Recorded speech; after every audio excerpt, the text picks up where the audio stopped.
வணக்கம்.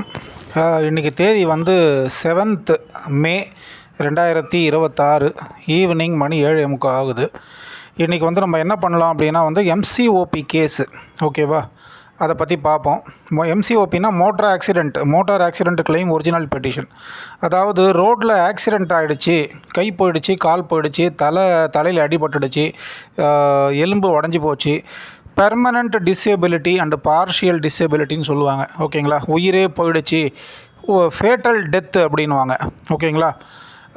பர்மனண்ட் இனிமேல் அவரால் எழுந்து நடக்க முடியாது, பர்மனண்ட் டிசேபிலிட்டி, பார்ஷியல் டிசேபிலிட்டி, ஓகேங்களா. கண்ணு போயிடுச்சு, கரெக்டுங்களா. முதுகுத்தண்டு உடஞ்சி போச்சு. ஸோ 80% உடம்புல டிசேபிலிட்டி இருக்குது, அல்லது 60% டிசேபிலிட்டி இருக்குது, இப்படிலாம் சொல்லுவாங்க, கரெக்டுங்களா. ஸோ இப்போ இதுக்கெல்லாம் வந்து எப்படி வந்து கோர்ட்டில் வந்து கேஸை போட்டு பாதிக்கப்பட்டவங்களுக்கோ அல்லது பாதிக்கப்பட்டவங்களுடைய குடும்பத்துக்கோ, ஓகேவா, கேஸை போட்டு இன்சூரன்ஸ் கம்பெனியிலேருந்து எப்படி பணத்தை வாங்கி கொடுக்கறது அப்படிங்கிறத நம்ம இன்றைக்கி பார்க்கலாம்.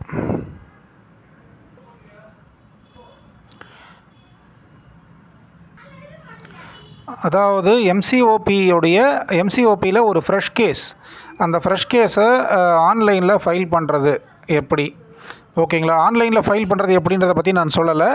ஆன்லைனில் ஃபைல் பண்ணணுன்னா என்னென்ன டாக்குமெண்ட்ஸ் தேவை, எப்படி ஃபைல் பண்ணுறது, அதைத்தான் நான் வந்து சொல்ல போகிறேன், ஓகேங்களா. இது யாருக்காக போடுறேன் அப்படின்னா வந்து எனக்கு பின்னாடி வந்த அட்வொகேட்ஸ், அப்கமிங் அட்வொகேட்ஸ், ஓகேவா, வளர்ந்து வருகிற அந்த பட்டிங் அட்வொகேட்ஸுக்காக போடுறேன், ஓகேவா. எம்சிஓபி கேஸில் இருக்கிற எக்ஸ்பர்ட்ஸுங்களுக்காக நான் போடலை, ஓகேங்களா. இது வந்து ஜூனியர்ஸுங்களுக்காக போடுறேன், ஓகேவா. சீனியர்ஸ் இதை பார்க்க வேண்டாம். இது வந்து ஒரு எஜுகேஷன் பர்பஸ் தான். எனக்கு பின்னாடி வர்ற அட்வொகேட்ஸ் வந்து டக்குன்னு வேலையை வந்து கற்றுக்கிட்டு அவங்க சம்பாதிக்க ஆரம்பிக்கணும், ஓகேங்களா.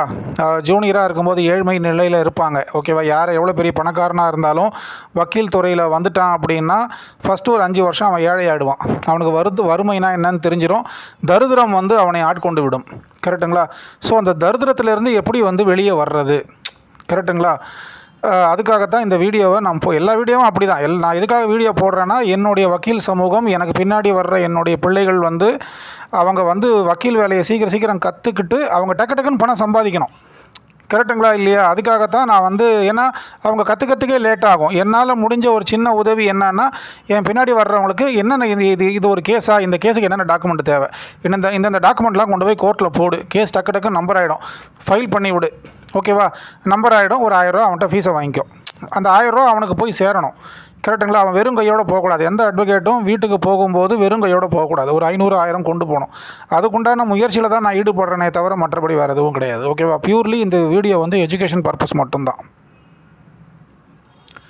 ஓகே, இப்போ will go to the subject matter, ஓகேங்களா. எம்சிஓபி கேஸை வந்து நம்ம எங்கே போடுவோம் அப்படின்னா, ஸ்மால் காசஸ் கோர்ட்டில் போடுவோம். ஸ்மால் காசஸ் கோர்ட்னால் என்னது, சிறு வழக்குகள் நீதிமன்றம், ஓகேவா. எங்கே இருக்குது, மெட்ராஸ் ஹைகோர்ட் கேம்பஸுக்குள்ளே சிறு வழக்குகள் நீதிமன்றம் இருக்கும். எனக்கு மற்ற கோர்ட்ஸை பற்றி தெரியாது, ஓகேங்களா. நான் வந்து மெட்ராஸ் ஹைகோர்ட்டையும் சுற்றி வருவேன், ஓகேவா. அதாவது இந்த சைதாப்பேட்டை, எக்மூர், ஆலந்தூர், தாம்பரம், ஓகேங்களா, இந்த மாதிரி கோர்ட்டையே சுற்றி வருவேன். ஸோ எனக்கு மற்ற கோர்ட்டுகளை பற்றி எனக்கு தெரியாதப்பா. எனக்கு தெரிஞ்சதை தான் நான் சொல்ல முடியும், தெரியாததை நான் சொல்ல முடியாது. எனக்கு தெரியாதுன்றதை நான் ஓப்பனாக ஒத்துக்குவேன், கரெக்டுங்களா. மற்றவர்களைப் போல் எதுவுமே தெரியாமல் இருந்தாலும் எல்லாம் தெரியுன்ற மாதிரி நான் தலையாட்ட மாட்டேன். எனக்கு தெரியாதுன்றதை நான் ஒத்துக்குவேன், கரெக்டுங்களா. ஸோ தெரியாதுன்றதை நம்ம ஒத்துக்கிட்டோம் அப்படின்னா நமக்கு அது நல்லது. இல்லைன்னா நம்மளை ஆப்போனன்ட் பார்ட்டி என்ன பண்ணுவோம், எல்லாம் தெரிஞ்ச மாதிரி தலையாட்டுறியே அப்படின்னு சொல்லிட்டு நம்மளை கிண்டல் பண்ணுவாங்க, கலாய்ப்பாங்க. அதுக்கு நம்ம இடம் கொடுக்காம, ஐயா எனக்கு இது தெரியாதுங்க அப்படின்னு நம்ம சொல்லிட்டா அது நமக்கு கௌரவம், கரெக்டுங்களா. இன்றைக்கி விஷயம் தெரியாது எனக்கு, ஆனால் நாளைக்கு நான் வேலையை கற்றுக்குவேன், கரெக்டுங்களா இல்லையா. எனக்கு நீங்கள் இன்றைக்கி சொல்கிற விஷயம் எனக்கு இன்றைக்கி தெரியாமல் இருக்கலாம், ஆனால் நாளைக்கு அதே வேலை என் கையை என்னை தேடி வரும், அந்த வேலையை நான் கற்றுக்குவேன், கரெக்டுங்களா. கற்றுக்கணுன்ற முனைப்பு நம்மக்கிட்ட இருக்குது, கரெக்டுங்களா. நான் இதை எதுக்கு சொல்கிறேன் அப்படின்னா, நான் வந்து இந்த ஃபீல்டுக்குள்ளே வரும்பொழுது இதை கற்றுக்கணும் அதை கற்றுக்கணுன்னு ஒரு ஆத்திரம், வெறி எல்லாமே இருந்துச்சு. ஆனால் எதையுமே கற்றுக்க விடலை, கரெக்டுங்களா. கற்றுக்க வந்து எனக்கு அதுக்குண்டான சூழ்நிலை, வாய்ப்பு அமையலை, கரெக்டுங்களா. கடைசியில் நான் வந்து எல்லாத்தையும் நான் போய் ஓரம் உட்காந்ததுக்கப்புறம் ஒவ்வொரு வாய்ப்பாக என்னை தேடி வந்துச்சு, கரெக்டுங்களா. இதுதான் மேட்டர். நம்ம ஸ்டார்டிங்கில் இந்த துறைக்குள்ளே வரும்பொழுது இதை கற்றுக்கணும் அதை கற்றுக்கணும், இதை பண்ணணும்னு சொல்லிட்டு ஒரு வெறி ஆத்திரத்தில் வருவோம். ஆனால் எதுவுமே நமக்கு வாய்ப்புகள் அமையாது. நம்மளை என்ன பண்ணுவாங்க, ஸ்டாம்ப் ஓட்ட விடுவாங்க, போய் ஸ்டாம்ப் பேப்பர் வாங்கிட்டு வா, இப்போ ரெஜிஸ்டர்டு போஸ்ட் அமுச்சிட்டு வா, இதுதான் இந்த வேலை தான் நம்மளுக்கு கொடுப்பாங்க. கரெக்டுங்களா? நமக்கு நம்மளுடைய வெறியெல்லாம் என்ன ஆகும், வீணாக தான் போகும். கரெக்டுங்களா? நம்ம கற்றுக்கணும்னு நினைப்போம், நம்மளை கற்றுக்க விட மாட்டாங்க, நம்மளுக்கு அதுக்கேற்ற வேலைகளை கொடுக்க மாட்டாங்க. கரெக்டுங்களா இல்லையா? அடைச்சி போடா, நம்மளால் இந்த வேலையை கற்றுக்கவே முடியாது, இனிமேல் நம்ம கையில் எதுவுமே வாய்ப்புகள் வராது, நம்ம போய் ஓரமாக போய் உட்காந்துக்குவோம், சும்மா கோர்ட்டில் போய் கவனம் போட்டுட்டு கோர்ட்டை சுற்றி வந்துட்டு அப்படியே வீட்டுக்கு போயிடுவோம் வெறும் கையோட அப்படின்னு தான் போகும்போது நான் போய் ஓரம் உட்காந்துட்டேன். கரெக்டுங்களா? அப்போ என்ன பண்ணுறாரு கடவுள், நம்மளுக்கு என்ன பண்ணுறாரு, நிறைய வாய்ப்புகளை கொஞ்சம் கொஞ்சமாக கொடுத்துட்டே வருவார். கடவுள் எடுத்த உடனே நம்ம தலையில் அண்டாவாக கொட்ட மாட்டார், கொஞ்சம் கொஞ்சமாக தான் வாய்ப்புகள் கொடுப்பாரு. ஸோ அப்படி தான் நம்ம ஒரு விஷயத்தையும் நம்ம கற்றுக்கிட்டு வரணும். கரெக்டுங்களா? நம்ம கற்றுக்கிறது மட்டும் இல்லாமல் அதை ரெக்கார்ட் பண்ணி வைக்கணும். கரெக்டுங்களா? நாளைக்கு அந்த வீடியோஸ் நமக்கே பயன்படும். இப்போ ஒரு கமர்ஷியல் கோர்ட்டில் சூட் எப்படி போடுறது அப்படின்றது இப்போ எனக்கு தெரியலையா, ஒரு பர்மனெண்ட் இன்ஜெக்ஷன் எப்படி போடுறதுன்னு தெரியலையா, எனக்கு ஒரு டவுட் வருதா, செஷன்ஸ் கோர்ட்டில் எப்படி ஏபி பெயில் மூவ் பண்ணுறது, என்னென்ன டாக்குமெண்ட்ஸ் தேவை, நான் என் வீடியோவை எடுத்து பார்த்துக்குவேன். நிறைய விஷயங்கள் பார்க்குறோம், எல்லாமே மறந்துடுவோம். அப்போ நம்மளோட வீடியோவே நம்மளுக்கு ஹெல்ப் பண்ணணும். அப்போ நம்மளோட வீடியோ நமக்கு மட்டும் ஹெல்ப் பண்ணாமல் அடுத்தவங்களுக்கும் ஹெல்ப் பண்ணணும். ஓகேங்களா? ஸோ எனக்கு பின்னாடி வர்ற வக்கீல்களுக்கு இந்த வீடியோ ஏதோ ஒரு வகையில் ஹெல்ப் பண்ணணும் அப்படின்ற நம்பி தான் நான் என்ன பண்ணுறேன், இந்த வீடியோவே நான் போடுறேன். சும்மா டைம் வேஸ்ட் பண்ணுறதுக்காகவோ, கேஸ் வரும், காசு வரும், நம்ம முகம் ஊருக்கெல்லாம் தெரியுன்றதுக்காகலாம் நான் போடலை. கரெக்டுங்களா இல்லையா? இதுதான் மேட்டர். இந்த எம்சிஓபி கேஸ் அப்படின்றது பார்த்திங்கன்னா ஸ்மால் காசஸ் கோர்ட்டில் நம்ம ஃபைல் பண்ணுவோம், சிறு வழக்குகள் நீதிமன்றம். ஓகேங்களா? இது ரொம்ப ஈஸியான மேட்டருங்க, ஒரு ராக்கெட் சயின்ஸே கிடையாது. அதாவது என்ன சொல்கிறது, சப்ப மேட்ரு அப்படின்னு சொல்லுவாங்க. ஒரு +2 படித்த பையன் ஒரு 10th படித்த பையனுக்கு சொல்லி கொடுத்தா அவன் அழகாக இதை செய்வான். கரெக்டுங்களா? இது ஒரு ஃபார்மேட் ஒர்க்கு தான், ஒன்றும் பெரிய இதுவே கிடையாது. கரெக்டுங்களா? ராக்கெட் சயின்ஸ்லாம் கிடையாது. Just follow the format. ஓகேங்களா? காப்பி பேஸ்ட் பண்ணுற ஒர்க் இது. கரெக்டுங்களா? ஸோ இதில் பயப்படுறதுக்கெலாம் இதில் ஒன்றுமே கிடையாதுங்க. இந்த ஃபைலிங் ஒர்க்கை ஒரு 10th படித்தவனும் +2 படித்தவனும் பண்ணுவான். கரெக்டுங்களா? என்னென்ன பண்ணணும் நம்ம சொல்லி கொடுக்கறதுல தான் இருக்குது, அவங்க கற்றுக்கிறதுல தான் இருக்குது. கரெக்டுங்களா இல்லையா? அதாவது இந்த கேஸை பொறுத்த வரைக்கும், எம்சிஓபி கேஸை பொறுத்த வரைக்கும் அது ரொம்ப ஈஸியான case. MCOP, check bounce, family case இதெல்லாம் பார்த்திங்கன்னா ரொம்ப ஈஸியான வேலைகள். கரெக்டுங்களா இல்லையா? இதில் பயப்படுறதுக்கெலாம் ஒன்றுமே கிடையாது. பக்காவாக ஃபைல் பண்ணணும். பக்காவாக ஃபைல் பண்ணிட்டோம்னா அது அழகாக நம்பர் ஆகும் கேஸு. கரெக்டுங்களா? என்னென்ன டாக்குமெண்ட்ஸு போடணும்னு தெரிஞ்சுக்கிட்டோம் வைங்களேன், இந்த வேலை ரொம்ப ஈஸி. நம்ம கோர்ட்டை பார்த்து பயப்பட வேண்டிய அவசியம் கிடையாது. ரொம்ப கூலாக ஜாலியாக உட்காந்து வேலை பார்க்கலாம். கரெக்டுங்களா? இப்போ கவர்மெண்ட் என்ன பண்ணோம் அப்படின்னா மக்களை எப்போவுமே பயமுறுத்தி, எப்போவுமே மக்களை டென்ஷன்லேயே வச்சுருக்கோம் கவர்மெண்ட்டு. கரெக்டுங்களா? மக்கள் ஃப்ரீ ஆகிட்டாங்க அப்படின்னா மக்கள் கவர்மெண்ட் எதிர்த்து பேச ஆரம்பிச்சிருவாங்க. கரெக்டுங்களா? அதே மாதிரி சீனியர்ஸும் சில பேர் என்ன பண்ணுவாங்க, நம்மளை பயத்திலே வச்சுருப்பாங்க. கரெக்டுங்களா? இது கஷ்டம், அது கஷ்டம். கரெக்டுங்களா? இது ரொம்ப பெரிய விஷயம், இது ரொம்ப கஷ்டமான வேலை, இதை பார்த்திங்கன்னா ரொம்ப பலத்த காரியம், இது லேசான காரியம் இல்லை, இது உன்னால் செய்ய முடியாது. ஓகேவா? உன்னால் இல்லை, யாராலையுமே இதை சீக்கிரம் செய்ய முடியாது. ஓகேவா? அவ்வளோ கஷ்டப்பட்டு இந்த வேலையை கற்றுக்கணும்பா அப்படிலாம் சொல்லுவாங்க. அப்படிலாம் ஒன்றுமே கிடையாது. இது ஒரு காப்பி பேஸ்ட் ஒர்க்கு, ஒரு format work. Follow the procedure, அவ்வளோதான். இதுதான் மேட்ரு. கரெக்டுங்களா? அதாவது பார்த்திங்கன்னா சீனியர்ஸ் என்ன பண்ணுவாங்கன்னா, அதாவது என்ன ஆகுமோ ஏது ஆகுமோ, ஐயோ நீ கேஸை கெடுத்துட்ட, இந்த டாக்குமெண்ட்டை போடலை, அந்த டாக்குமெண்ட்டை போடலை, நீ கரெக்டாக டாக்குமெண்ட்டை போலீஸ்கிட்டேருந்து கேட்டு வாங்கலை. ஓகேவா? உன்னால் தான் இந்த கேஸ் இப்போது காலியாக போகுது. கரெக்டாக? இப்போ எனக்கு ஒரு கிளையண்ட் லாஸு.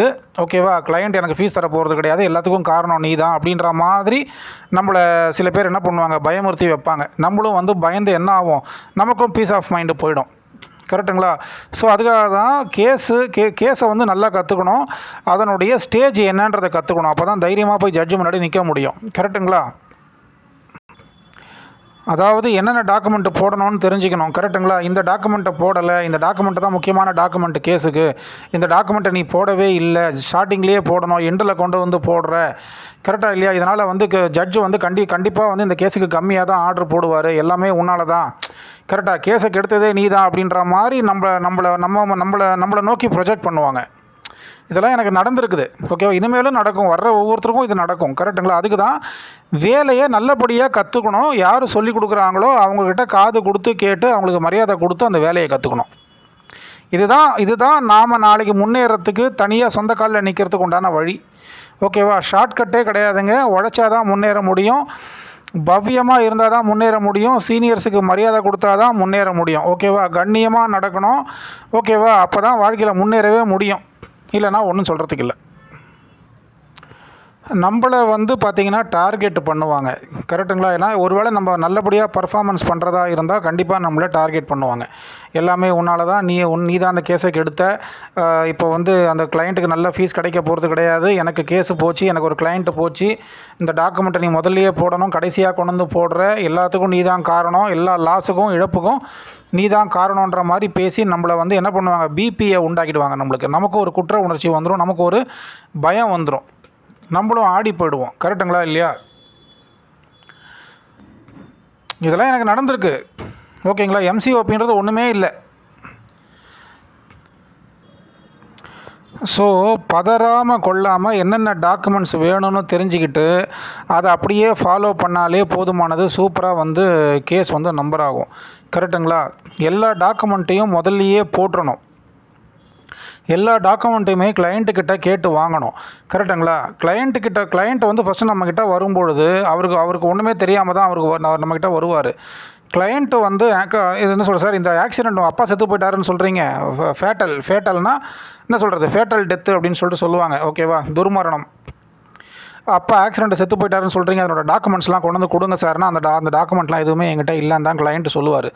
கிளைண்ட்டுக்கு வந்து பார்த்திங்கன்னா அவரே ஒரு ஷாக்கில் இருப்பார். என்ன பண்ணுறது ஏது பண்ணுறதுன்னு தெரியாமல் வீட்டில் வந்து ரோட்டில் அப்பா வண்டி ஓட்டிகிட்டு போனார் சார், ஒரு வண்டி வந்து அவரை அடிச்சிடுச்சு, அவர் வந்து ஸ்பாட்லேயே காலி, அல்லது ஆஸ்பத்திரிக்கு போகிற வழியில் காலி, அல்லது ஆஸ்பத்திரிக்கு எடுத்துகிட்டு போய் அட்மிட் பண்ணதுக்கப்புறம் அவர் காலி ஆகிட்டார். எனக்கு என்ன பண்ணோம் ஏது பண்ணோன்னு தெரியலன்னு சொல்லிட்டு தான் நம்ம அட்வொகேட்ஸ் நம்மக்கிட்ட வருவாங்க. ஸோ ஆக்சிடெண்ட் ரிலேட்டடாக எந்த ஒரு டாக்குமெண்ட்டுமே நம்ம கிளைண்ட்டு வச்சுருக்க மாட்டாங்க. அவங்களுக்கு தெரியாது என்னென்ன டாக்குமெண்ட்டு வேணும், என்னென்ன டாக்குமெண்ட்டு தேவைன்னு கூட அவங்களுக்கு தெரியவே தெரியாது. இப்போ என்ன பண்ணணும்னு கூட அந்த கிளைண்ட்டுக்கு தெரியாது.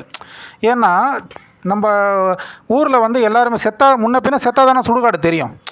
முன்ன பின்ன செத்தா தான் சுடுகாடு எங்கே இருக்குன்னே தெரியும். கரெக்டுங்களா இல்லையா? யாருமே வந்து சுடுகாடு எங்கே இருக்குது, ஒரு உயிர் போயிடுச்சுன்னா அந்த உயிரை போய் சுடுகாட்டில் புதைக்கிறதுக்கோ எரிக்கிறதுக்கோ ஃபார்ம் 4A தேவைப்படும் அப்படின்னு எத்தனை பேருக்கு தெரியும்?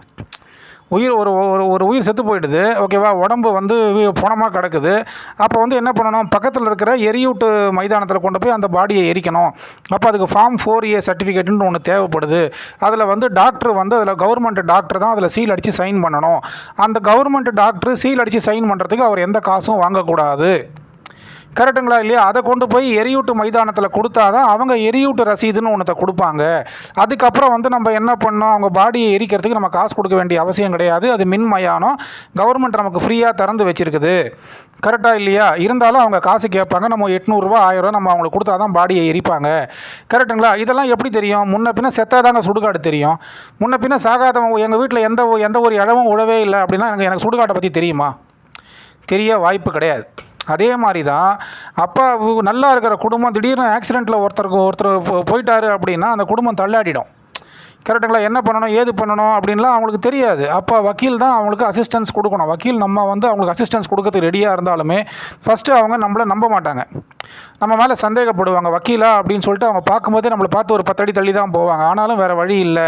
இப்போ அப்பா செத்து போயிட்டாருன்னா ஆக்சிடெண்ட் நம்ம அப்பா மேலே வண்டியை மோதினவனுக்கு தண்டனை வாங்கி கொடுக்கறதா, இல்லை போலீஸ் தண்டனை வாங்கி கொடுக்குமா, அல்லது காம்பன்சேஷன் கிடைக்குமா, காம்பன்சேஷன் கிடைக்காதா, காம்பன்சேஷன் ஒன்று இருக்குதான்னு கூட மக்களுக்கு தெரியாது. கரெக்டுங்களா இல்லையா? ஆகையினால முன்ன பின்ன செத்தா தான் சுடுகாடு தெரியும். ஸோ முன்ன பின்ன செத்தா தான் சுடுகாடு தெரியும். அவங்கவுங்க அனுபவம் வரும்போது அவங்கவுங்க அந்த விஷயங்களை கற்றுக்குவாங்க.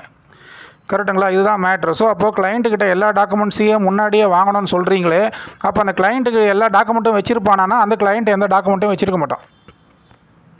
கரெக்டுங்களா? அந்த கிளைண்ட்டு தான் போய் போலீஸ் ஸ்டேஷனில் போய் டாக்குமெண்ட்டுகளை வாங்கணும். ஆனால் கிளைண்ட்டு போலீஸ் ஸ்டேஷனுக்கு போனால் டாக்குமெண்ட்டை தரமாட்டாங்க. கரெக்டுங்களா இல்லையா? அந்த கிளைண்ட்டை கொஞ்சம் அலைய விடுவாங்க. இதுதான் நடக்கும். இதுதான் ப்ராக்டிக்கலாக இப்போ சென்னையில் தான் நடந்துக்கிட்டு இருக்குது. கரெக்டுங்களா? நான் ஒன்றும் இல்லாதையும் பொல்லாதையும் சொல்லலை. என்ன நடக்குதோ என்ன இருக்குதோ அதைத்தான் நான் சொல்லிகிட்டு இருக்கேன். கரெக்டுங்களா? பொய் பேச வேண்டிய அவசியம் எனக்கு இல்லை யூடியூப்பில். சரிங்களா? இப்போது நான் போடுற வீடியோ வந்து என்னை போல் இருக்கிற எனக்கு பின்னாடி வர்ற அட்வொகேட்ஸ் இந்த யூடியூப் வீடியோ பார்த்து தெரிஞ்சுக்கணும்னு நான் போடும்பொழுது நான் அவங்களுக்கு பொய் சொல்லுவேனா? நான் பொய் சொல்லி எதனா பிரயோஜனம் உண்டா? எனக்கு 10 பைசா உப்பு கழிக்க பிரயோஜனம் கிடையாது பொய் சொல்லி. கரெக்டுங்களா இல்லையா? ஸோ ஜூனியர் அட்வொகேட்ஸ் வந்து எதுவுமே விஷயம் தெரியாமல் கொள்ளாமல் தான் எல்லா இடத்துக்கும் போவாங்க. அப்படி அவங்க அங்கே போய் அசிங்கப்படக்கூடாது வெக்கப்படக்கூடாதுன்றதுக்காக தான் அவங்களுக்கு ஒரு கிளாரிட்டி கிடைக்கணுன்றதுக்காக தான் இந்த வீடியோ போடுறனே தவிர நம்ம சொல்வதெல்லாம் உண்மை. கரெக்டுங்களா? உண்மையை தவிர வேறு இல்லை. ஸோ அதை முதல்ல புரிஞ்சுக்கணும். இப்போது கிளையண்ட் வந்து என்ன சொல்லுவார் அப்படின்னா, சார் எம்சிஓபி கேஸை பற்றி பேசுகிறீங்க, எம்சிஓபிக்கு என்னென்ன தேவை அப்படின்னு சொல்கிறேன்னு சொன்னீங்க. மணி 15 நிமிஷம் ஆகுது, கடைசி வரைக்கும் சொல்லவே மாட்டேங்கிறீங்களே சார், நீங்கள் இந்த மாதிரி இழுத்துகிட்டே போகிறீங்களே சார் அப்படின்னா என் வீடியோவை நீங்கள் பார்க்க வேண்டிய அவசியம் இல்லை. சரிங்களா? பந்தியில் வெயிட் பண்ணுறவங்களுக்கு தான் சாப்பாடு. சரிங்களா? நான் வந்து டக்கு டக்குன்னு ஓடுவேன் சார், நான் அப்படியே ஓடிக்கிட்டு இருக்கும்போதே உங்களோட வீடியோவை கேட்டுட்டு அப்படியே ஓடுவேன் சார்னு அப்படியே ஓடிக்க. கரெக்டாக இல்லையா? இங்கே வந்து இப்போ ஃபஸ்ட்டு நாலேஜ் வேணும்னா பொறுமையாக காத்திருக்கணும். கரெக்டுங்களா? வீடியோ நான் வந்து சும்மா போடலை. கரெக்டுங்களா? ப்ராக்டிக்கல் டிஃபிகல்ட்டிஸ் என்னென்ன இருக்குதுன்றதெல்லாம் அனுபவித்து பார்த்துட்டு தான் இந்த வீடியோ போடுறேன். அவசரப்படுறீங்கன்னா நீங்கள் பார்க்காதீங்க, வீடியோ பார்க்க வேண்டிய அவசியம் கிடையாது. கரெக்டுங்களா? யாரோ ஒருத்தர் இன்றைக்கி தமிழ்நாட்டில் என்ன உலகத்தில் 500 கோடி மக்கள் இருக்கான், அதில் யாரோ ஒருத்தருக்கு என்னோடய வீடியோ வந்து போய் சேர்ந்துச்சுன்னா கூட எனக்கு அது போதுமானது, அது எனக்கு சந்தோஷம். கரெக்டுங்களா இல்லையா? அதனால் வந்து சார் அவசரப்படுத்தாதீங்க, என்ன எல்லாம் அவசர கொடுக்கைகளாக இருக்குது. கரெக்டுங்களா? நமக்கு வந்து உடனே வந்து ஃபோன் பண்ணி பேச வேண்டியது, நீங்கள் இப்படி போட்டிருக்கணும், அப்படி போட்டிருக்கணும், இப்படி சொல்லியிருக்கணும், அப்படி சொல்லியிருக்கணும், சுருக்கமாக சொல்லுங்கள். கரெக்டுங்களா? விலாவாரியாக நீங்கள் சொல்கிறீங்க, டைம் வேஸ்ட் பண்ணுறீங்க, எங்களால் பார்க்க முடியாது சார். நீ பார்க்காத, நீ பார்த்து எனக்கு என்ன ஆக போகுது? உனக்கு நாலேஜ் வேணும்னா, இப்போ உனக்கு நாலேஜ் வேணும்னா நீ பார்க்க போகிற, நாலேஜ் வேணான்னா நீ பார்க்க போகிறதில்ல. கரெக்டாக இல்லையா? என்னை போல் நிறைய பேர் வீடியோ போடுறாங்கன்னும் போது அவங்களோட வீடியோவை போய் பாருங்கள். இந்த அளவுக்கு இன்டெப்த்தாக அவங்க சொல்கிறாங்களான்றதை உங்களுக்கே தெரியும். வேறு யாரும் இந்த அளவு இன்டெப்த்தாக சொல்கிறது இல்லை, இவர் தான் இன்டெப்த்தாக சொல்கிறாருன்னும் போது அப்போ நீங்கள் வெயிட் பண்ணி பார்க்குறதுனா பாருங்கள். நீங்கள் பார்த்தா நல்லது, பார்க்கலன்னா ரொம்ப நல்லது. நான் பாட்டு போய்கிட்டே இருப்பேனே தவிர எனக்கு இதனால் ஒரு 5 பைசா எனக்கு பிரயோஜனம் கிடையாது. கரெக்டுங்களா இல்லையா? ஸோ அவசர கொடுக்கைகள் என்னுடைய வீடியோவை நீங்கள் பார்க்க வேண்டிய அவசியம் கிடையாது. நான் இன்ச்சு பை இன்ச்சு சொல்லுவேன். கரெக்டுங்களா? எதுக்காக சொல்கிறேன்? நீங்கள் தெரிஞ்சுக்கணுன்ற எனக்கு பின்னாடி வர்ற வழக்கறிஞர்கள் தெரிஞ்சுக்கணுன்றதுக்காக சொல்கிறேன். கரெக்டுங்களா? 10 வருஷம் லீகல் ஃபீல்டில் இருந்து எல்லாத்தையும் தெரிஞ்சுக்கிட்டவங்க என் வீடியோவை பார்க்க மாட்டாங்க. இப்போ என்ன பண்ணுறாங்கன்னா, 10 வருஷமாக இந்த லீகல் ஃபீல்டில் இருந்து எல்லாத்தையும் தெரிஞ்சுக்கிட்டு நம்மளை எப்படி குத்தம் சொல்லலாம், எப்படி நொட்டை சொல்லலான்றதுக்காக தான் வந்து பார்த்துட்டு என்ன பண்ணுறாங்க, நம்மளை கிண்டல் கேலி பண்ண வேண்டியது. கரெக்டுங்களா? நீங்கள் என்ன வேணால் கிண்டல் கேலி பண்ணிக்கங்க, அதை பற்றி நமக்கு கவலை கிடையாது. கரெக்டுங்களா? என்னை பொறுத்த வரைக்கும் யாராவது ஒரு ஏழை அட்வொகேட்டு பணம் சம்பாதிக்க முடியாமல் வறுமையில் இருப்பான், எங்கேயோ ஊர் கடைசியில் அவன் வருவான் பாருங்கள், மெட்ராஸ் ஹைகோர்ட்டுக்கு, அவனுக்கு என் வீடியோ போய் சேர்ந்து அவன் இதை பார்த்து நாலேஜ் கெயின் பண்ண எனக்கு அதுவே சந்தோஷம் எனக்கு. கரெக்டுங்களா? ஓகே. இப்போ கிளையண்ட் வந்து என்ன பண்ணுவார் அப்படின்னா வந்து நம்ம வந்து இந்த ஆக்சிடெண்ட் சம்மந்தப்பட்ட எல்லா டாக்குமெண்ட்டும் யார்கிட்ட இருக்கும்னா போலீஸ் ஸ்டேஷனில் இருக்கும். கரெக்டுங்களா? இங்கே டிராஃபிக் லா அண்ட் ஆர்டர் இருக்குது, க்ரைம் இருக்குது, அதுக்கப்புறம் என்ன சொல்கிறது, இந்த டிராஃபிக்லாம் இருக்குது பார்த்தீங்களா, டிராஃபிக் இன்வெஸ்டிகேஷன் விங்குன்னு இருக்கும் மெட்ராஸ் சிட்டின்னா. கரெக்டுங்களா? ஸோ இது எல்லா ஆக்சிடெண்ட் சம்மந்தப்பட்ட அனைத்து டாக்குமெண்ட்டுகளுமே அந்த டிராஃபிக் இன்வெஸ்டிகேஷன் விங்கில் அவங்க வச்சுருப்பாங்க, போலீஸ்காரங்க வச்சுருப்பாங்க. அவங்கக்கிட்ட போய் கேட்டு வாங்கணும். நம்ம என்ன பண்ணணும்னா, கிளையண்ட்டை நம்ம வந்து அந்த போலீஸ் ஸ்டேஷனுக்கு கூட்டிகிட்டு போகணும். கிளையண்ட்டை கூட்டிகிட்டு போய் அங்கே உட்கார வச்சு நம்ம கிளையண்ட்டை முன்னிலைப்படுத்தி தான் அந்த டாக்குமெண்ட்டுகளை எல்லாம் வாங்கணும். அந்த டாக்குமெண்ட்டுகளை வாங்குவதற்கு போலீஸ்காரங்க நமக்கு அந்த டாக்குமெண்ட்டுகளை ஃப்ரீயாக தரணும்.